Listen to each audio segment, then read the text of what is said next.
మౌన పోరాటం మౌన పోరాటం. ఏమ్మా, నువ్వెందుకు వాళ్ళని ఆఫీసులో ఉండమని చెప్పావు? ఇంట్లో నుంచి కూడా ఎందుకు వెళ్ళొద్దంటున్నావు? మావయ్య, నేను అది కాదమ్మా, వాళ్ళు సౌందర్యని కిడ్నాప్ చేసి మనల్ని బెదిరించాలని చూశారు. ఈ ఆఫీసుని, మొత్తం ఆస్తులన్నీ మన నుంచి లాక్కోవాలనుకున్నారు. అలాంటి వాళ్ళని నువ్వు ఇక్కడే ఉండమని ఎలా అంటున్నావమ్మా? మావయ్య, ఒక్క నిమిషం కూల్ గా ఉండండి. ఆవేశంలో నిర్ణయాలు తీసుకుంటే అవి ఖచ్చితంగా పనిచేయవు. ఎందుకంటే వాటిల్లో ఆలోచన ఉండదు గనక. నాకు ఆవేశం ఉంది మావయ్య,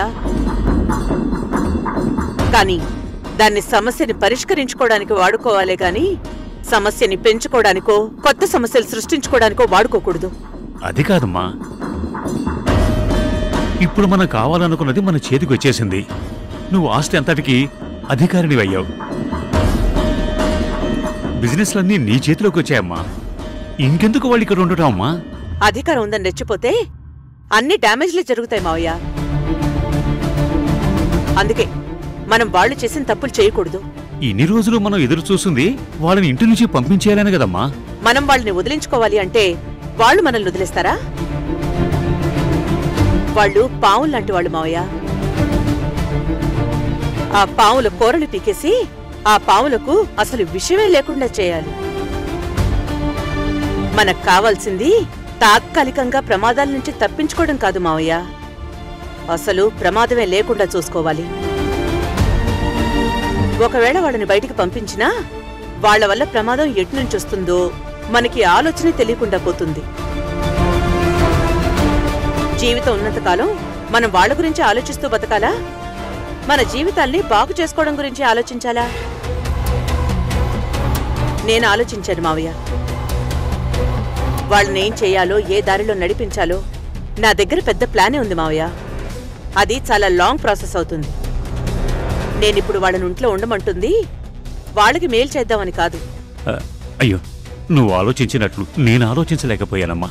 వాళ్ళని ఏం చేస్తావు? నువ్వే ఏదో ఒకటి చెయ్యమ్మా.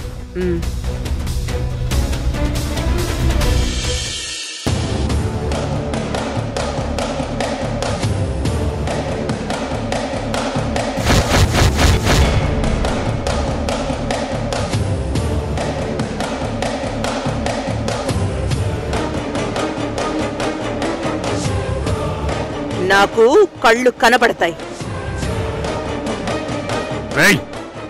నువ్వు బెదిరిస్తే బెదిరిపోవటానికి నేను అప్పటి హరిశ్చంద్ర ప్రసాద్ అనుకున్నావా? ఇప్పుడు వీళ్ళు విషంతో ఉన్న పురుగులు కాదు మావయ్య, జస్ట్ పురుగులు అంతే.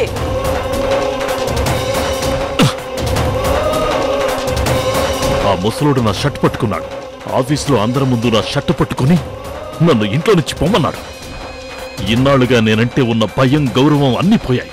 నన్ను కుక్క కంటే హీనంగా చేసి పడేశాడు ఆ ముసలోడు. దీనంతటికి కారణం అదే అదే అదే అదే ఆ జానకి. ఈ కంపెనీ, ఈ ఆస్తులు అన్నీ మన చేతిలోకి వచ్చేసాయి అనుకున్నాను. మనకి ఒక బిజినెస్ కింగ్డమ్ వచ్చిందని కలడు కన్నాను. మొత్తం ఉన్న ఆశలు, కలలు అన్నీ నాశనం చేసింది ఆ జానకి. మనకి తెలియకుండా మనల్ని కీన్గా అబ్జర్వ్ చేస్తూ వచ్చింది. చాముండేశ్వరి రాసిన ఆ డాక్యుమెంట్స్ గురించి తెలుసుకుంది. అది చదివింది. అందుకే ఇలా ప్లాన్ చేసింది. అసలు ఇదంతా చేసింది అంటే దాని కళ్ళు ఎప్పుడో వచ్చేసుంటాయి. దాని కళ్ళు లేవని మనల్ని మోసం చేస్తూ వచ్చింది. ఓసారి ఆ హాస్పిటల్కి వెళ్ళే డాక్టర్ని అడిగితే, లేదు మహేంద్ర, జానకికి అది చెప్పిన రోజునే ఆపరేషన్ జరిగింది, అప్పుడే కళ్ళొచ్చాయి. ఇంట్లో దానికి సంబంధించిన ఇన్సిడెంట్స్ జరిగాయి, కానీ అవి జరిగినప్పుడు నాకు ఆ డౌట్ రాలేదు. ఇప్పుడు ఆలోచిస్తుంటే లింక్ దొరుకుతుంది. ఏంటా ఇన్సిడెంట్? స్వాతి ముత్యం గాడికి యాక్సిడెంట్ అయ్యి ఇంటికొచ్చిన రోజు రాత్రి కరెంటు పోయింది.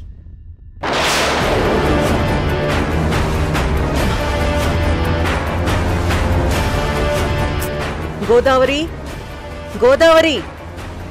అమ్మగారు, కరెంటు పోయింది, వెళ్ళి ఇన్వర్టర్ ఆన్ చెయ్యి. కరెంట్ మధ్యాహ్నం ఎప్పుడో పోయిందమ్మా. ఇప్పటి వరకు ఇన్వర్టర్ మీదే నడిచింది.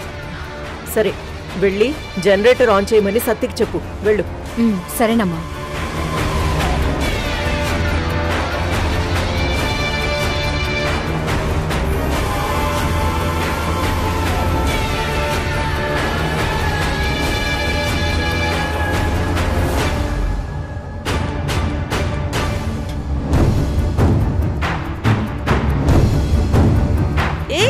గోదావరి,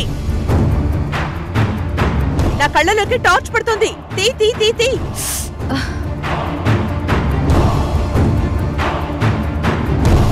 అయ్యో సారీ అమ్మగారు, చూసుకోలేదు. నా కళ్ళలోకి లైట్స్ కొట్టకూడదని తెలుసు కదా. తెలుసమ్మగారు, కానీ చీకట్లో పొరపాటున. సర్లే వెళ్ళు.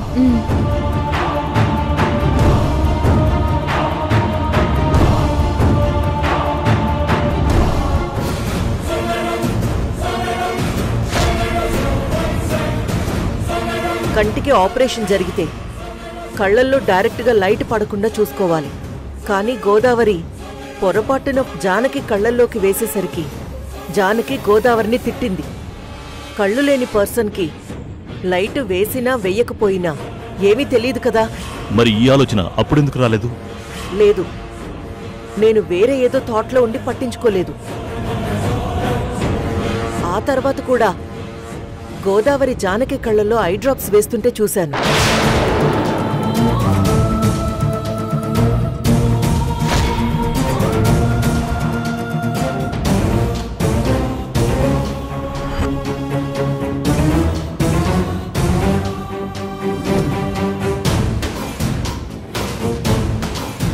చూపే లేని మనిషికి డ్రాప్స్ వేస్తుందేంటి?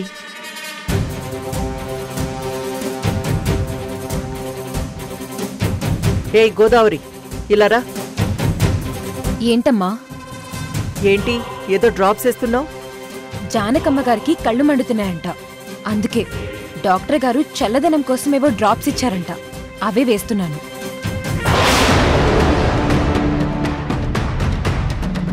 గోదావరి ఆ రోజు అబద్ధం చెప్పిందని ఇప్పుడు అర్థం అవుతుంది. దానికి కంట ఆపరేషన్ అవ్వడం వల్లే ఆ ఐ డ్రాప్స్ వేసింది. ఈ విషయం ఇప్పుడు తెలుసుకుని ఏంటి ఉపయోగం? మన కలలన్నీ నాశనం అయిపోయాక, మన వాల్యూ మొత్తం పోయాక ఇప్పుడు తెలుసుకుని ఏంటి యూజ్? ఇప్పుడు మన లైఫ్ని నడి రోడ్డు మీదకి తీసుకొచ్చారు వీళ్ళంతా.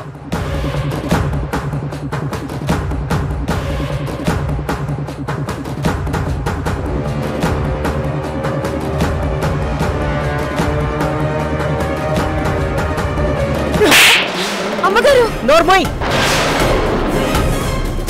జానకి ఆపరేషన్ అయిన విషయం నీకు తెలుసు కదూ? ఆ రోజు నువ్వు దానికి డ్రాప్స్ వేస్తుంటే నేను నిన్ను అడిగితే దానికి కళ్ళు మండుతున్నాయని నువ్వు అబద్ధం చెప్పావు కదా. చెప్పవే, చెప్పు చెప్పు. అవును, నాకు తెలుసు.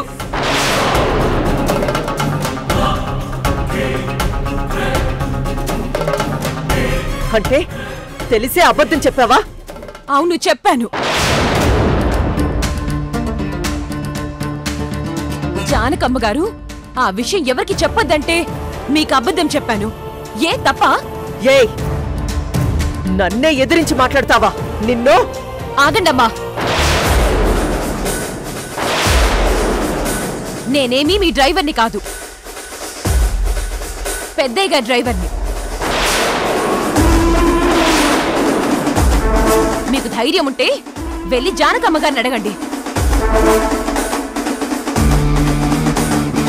అంతేకాని మాలాంటి వాళ్ళ మీద మీ పౌరుషం చూపించకండి. నోరు లేస్తుంది. ఇప్పుడు ప్రతి కుక్కకి నోరు లేస్తుంది. చెప్తా, మీ అందరి పని క్లోజ్ చేస్తా. విశాలాక్షి, మనం ఇప్పుడు ఒక్క అడుగు వెనక్కి వేసి తీరాలి. అల వచ్చినప్పుడు తల వంచాలి. తర్వాత మనమేంటో ప్రూవ్ చేసుకోవాలి. పద వెళదాం.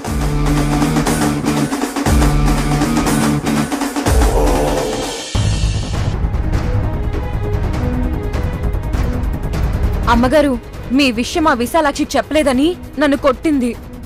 సారీ గోదావరి, నా వల్ల నువ్వు దెబ్బలు తిన్నావు. అయ్యో అమ్మగారు, మీరు సారీ చెప్పడం ఏంటమ్మా? నా అంతట నేను ఈ నిజం గురించి నోరు తెరవనని మీకు మాటిచ్చి ఇప్పుడు వాళ్ళ ముందు నిజం ఒప్పుకున్నందుకు నేనే మీకు సారీ చెప్పాలమ్మా. అంటే గోదావరికి తెలుసా అమ్మా నీ ప్లాన్ గురించి? మీ అబ్బాయికి యాక్సిడెంట్ అవ్వగానే నాకు అర్థమైపోయింది నేను ఆఫీస్లోకి అడుగు పెట్టాల్సిన అవసరం వస్తుందని. మీరు కూడా అదే మాట అడిగేసరికి నేను పూర్తిగా డిసైడ్ అయిపోయాను.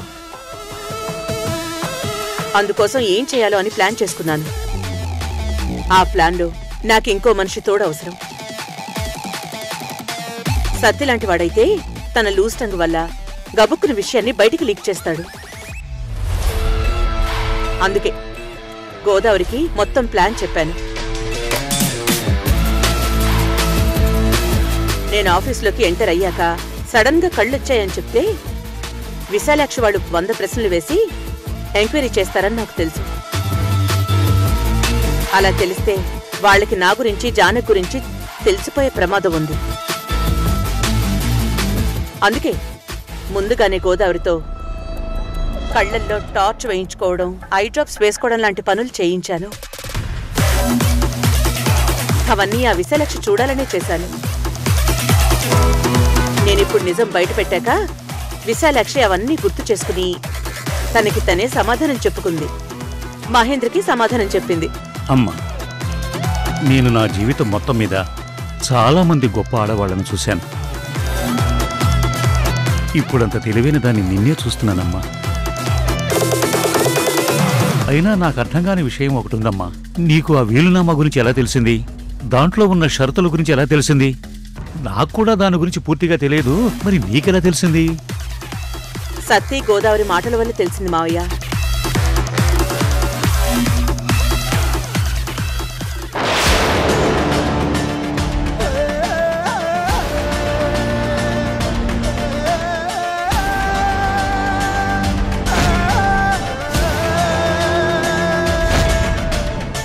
అది చదివాక నాకు విషయం మొత్తం అర్థమైంది. మహేంద్ర ఏం ప్లాన్ వేసి వాటిని దాచిపెట్టాడో నేను గెస్ చేశాను. అతను మిమ్మల్ని ఆఫీస్కి రమ్మన్నప్పుడు నా గెస్ నిజమని కన్ఫర్మ్ చేసుకున్నాను. తన ప్లాన్ ప్రకారం మిమ్మల్ని కార్నర్ చేసి మొత్తం ఆస్తినంతా రాయించుకోబోతున్నాడు అని అర్థమయ్యాకే కళ్యాణ్ రాముడికి ట్రీట్మెంట్ చేసిన హాస్పిటల్కి వెళ్ళాను. డాక్టర్ గారిని కలిసి జరిగిందంతా ఎక్స్ప్లెయిన్ చేశాను. ఆయన చాలా హ్యాపీగా నాకు హెల్ప్ చేయడానికి ముందుకొచ్చారు. వెంటనే జానకి కళ్ళకి ఆపరేషన్ జరిగినట్టు, స్పెషలిస్ట్ డాక్టర్స్ ఆపరేషన్ చేసినట్టు, ఇదంతా కళ్యాణరాముడు హాస్పిటల్లో ఉన్న డేట్స్లోనే జరిగినట్టు బిల్స్ క్రియేట్ చేయించి ఉంచాను. అది ఎంతో రిస్క్ మ్యాటర్ అయినా ఆయన నాకు హెల్ప్ చేశారు. వాటన్నింటి సాయంతోనే నేనిందాక వాళ్ల నోళ్లు మూయించాను. అమ్మా దుర్గా, నువ్వెంత తెలివిగలదానివమ్మా. నువ్వే గనక మా మధ్యలోకి రాకపోయి ఉంటే ఈరోజు మా పరిస్థితి ఏమయ్యేదమ్మా? మొత్తం అంతా మహేంద్ర వాళ్ళు దోచేసుకుని ఉండేవాళ్ళు. నువ్వు చాలా సైలెంట్గా అంతా తెలుసుకుని అన్ని వైపుల నుంచి ఆలోచించగలిగావు. ఏ వైపు నుంచి కూడా వాళ్ళకి దారి వదలకుండా మమ్మల్ని, మా కంపెనీని కాపాడేమమ్మా. అంతేకాదయ్య గారు, దుర్గమ్మ మన జానకమ్మకి చూపు తెప్పించే ప్రయత్నం కూడా చేస్తున్నారు. జానకి చూపొస్తుందా? అవును మావయ్య. ఏమ్మా, జానకి, నా కోడలు జానకి చూపొస్తుందా? అవును మావయ్య. నేనిక్కడ ఉన్నన్ని రోజులు ఎలాంటి సమస్య ఉండదు. కానీ పరిస్థితులన్నీ చక్కదిద్దాక నేనక్కడికి వెళ్ళిపోతాను. జానకి ఇక్కడికొస్తుంది. అప్పటికి కళ్యాణ్ రాముడు మామూలు మనిషై అంతా చూసుకుంటాడు. కానీ కళ్ళొచ్చినట్టుగా ఎన్ని రోజులు ఉన్న జానకి ఇక్కడికొచ్చాక ఎవరిని ఎంత మేనేజ్ చేసినా కళ్యాణ్ రాముడి దగ్గర చాలా కష్టం. అప్పుడు నిజం బయటపడిందంటే, అది విశాలాక్షి వాళ్ళకి తెలిసిందంటే వాళ్ళు ఏదో ఒకలాగా మళ్ళీ ఈ ఆఫీస్ని వాళ్ళ చేతుల్లోకి తీసుకుంటారు. అందుకే జానకి ఎలాగైనా చూపు రప్పించాలని నా ప్రయత్నం. అమ్మా, అవుతుందమ్మా. నువ్వనుకుంటే తప్పకుండా అయిపోతుంది. ఆ సగం పని అయిపోయింది పెద్దయ్య గారు.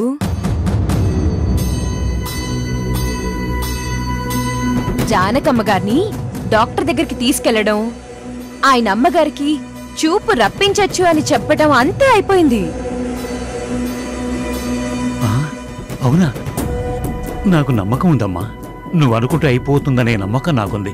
అనుకోమ్మా, నువ్వు అనుకుంటే అయిపోతుంది. జానకి కళ్ళు దానం చేసేవాళ్లు దొరికితే ఆపరేషన్ జరిగిపోతుంది మావయ్య. అది జరిగేలోపు కళ్యాణ్ రాముడికి బాగయ్యేలా చేయాలి.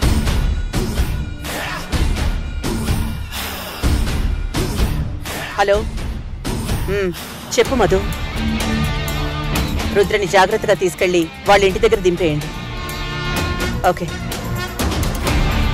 రంగనాథ్, ఏంటి అలా చూస్తున్నావు?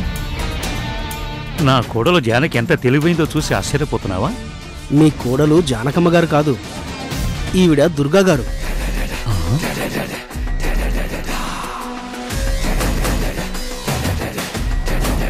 దుర్గేంటి రంగనాథ్? కంగారు పడకండి మావయ్య. రంగనాథ్ నాకు ముందు నుంచే తెలుసు. తెలుసా? కానీ ఇతను మహేంద్రకి తొత్తు కదా. ఇప్పుడు జానకి కూడా నీలాగే ఉంటుందని మహేంద్ర వాళ్ళకి చెప్పేస్తాడేమో ఇతను. చెప్పడు మావయ్య.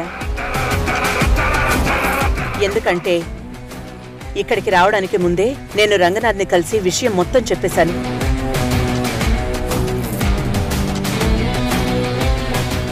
ఏంటి దుర్గమ్మ మీరు చెప్పేది? హరిశ్చంద్ర గారి కోడలు మీలాగే ఉంటుందా? ఇప్పుడు మీరు చెప్పిందంతా నిజంగా జరిగిందా? అవును రంగనాథ్.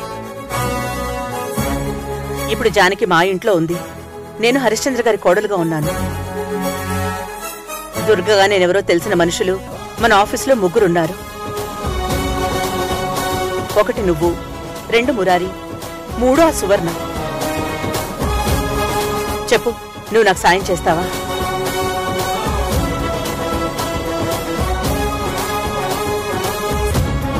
గోదావరి, తీసుకో రంగనాథ్. ఏంటమ్మా ఇది? నాకు తెలుసు రంగనాథ్, డబ్బు కోసం నువ్వు ఆఫీసులో మహేంద్ర విశాలాక్షి చెప్పినట్టు ఆడతావని నేను తెలుసుకున్నాను. అందుకే మహేంద్ర అప్పుడప్పుడు నీకిచ్చే చిన్న చిన్న టిప్స్లా కాకుండా చాలా పెద్ద మొత్తంగా అమౌంట్ ఇస్తున్నాను. ఇది తీసుకుని నువ్వు నాకో సాయం చేయి. అమ్మా దుర్గమ్మ, ఎంత మాట అన్నారమ్మా. మీకు నేను డబ్బు తీసుకుని సాయం చేయడమా? అలా చేస్తే నాకు పుట్టగతులుండవమ్మా. నా కూతురికి గుండె ఆపరేషన్కి డబ్బు సాయం చేసి దానికి ప్రాణం పోసిన దేవతమ్మా మీరు. మీరు చేసిన ఉపకారానికి తిరిగి ఏమీ చేయలేకపోయానే అని ఎప్పుడు బాధపడుతూనే ఉంటాను. అలాంటిది ఇప్పుడు ఇలాంటి ఒక అవకాశం వస్తే ఇది ఒక అదృష్టంగా భావిస్తానమ్మా. Thank you Ranganath, thank you so much. మీరు అడగగానే నేను ఆలోచనలో పడింది నా గురించి కాదమ్మా, మీ అబ్బాయి మురారి సువర్ణల గురించి. వాళ్ల గురించి ఏం చెయ్యాలో నేను ఆలోచిస్తాను రంగనాథ్. చేసింది ఏదైనా తిరిగొస్తుందంటారు. ఇదేనేమో నువ్వు చేసిన మంచి ఈ రోజు నీకు తిరిగొచ్చిందమ్మా. నేను వాళ్ళ వైపే ఉంటూ దుర్గమ్మ గారికి సాయం చేస్తాను. కానీ నాకిప్పటికీ మురారి గురించి సువర్ణ గారి గురించి భయంగానే ఉంది. మురారి మీ గురించి మహేంద్ర గారికి నాకు చాలా చెప్పాడు. ఆ మాటల్లో మీ మీద ఎంత కోపం కనిపించిందో నాకు తెలుసు. మహేంద్ర గారు ఆ కోపానికి ఆజ్యం పోసి ఇంకొంచెం పెంచే పనిలో ఉన్నారు. ఎందుకంటే ఆయనకి సువర్ణ గారు బిజినెస్లో సాయం చేస్తున్నారు కాబట్టి. సువర్ణ మురారి నాకు దూరం చేసి తన దగ్గరికి రప్పించుకోవాలని చూస్తోంది. మురారిని మంచి చేసుకుంటే సువర్ణకి 1000 కోట్ల ప్రాజెక్ట్ వచ్చే అవకాశం ఉంది.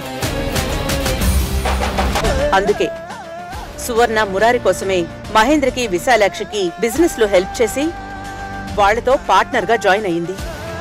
దుర్గమ్మ, మీరు చాలా ఇన్ఫర్మేషన్ గ్యాదర్ చేశారమ్మా. ఆఫీస్ లో అడుగు పెట్టాల్సిన క్రూషియల్ సిచ్యువేషన్ నాది.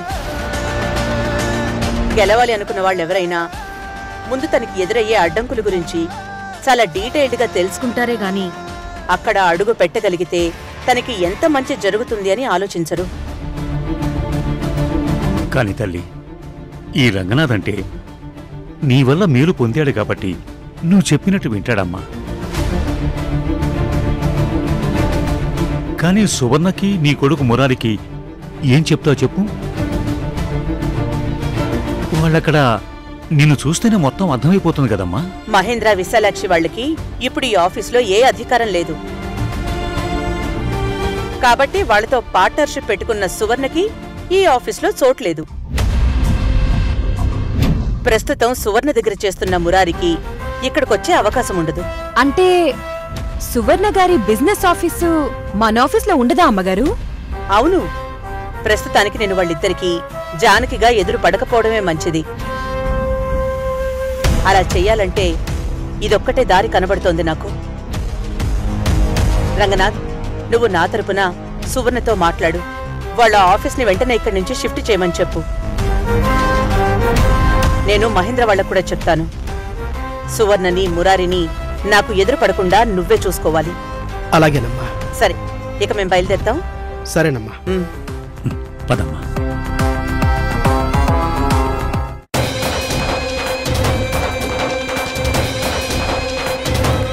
ఏమైంది మహేంద్ర, కారాపా? ఒకసారి అటు చూడు విశాలాక్షి.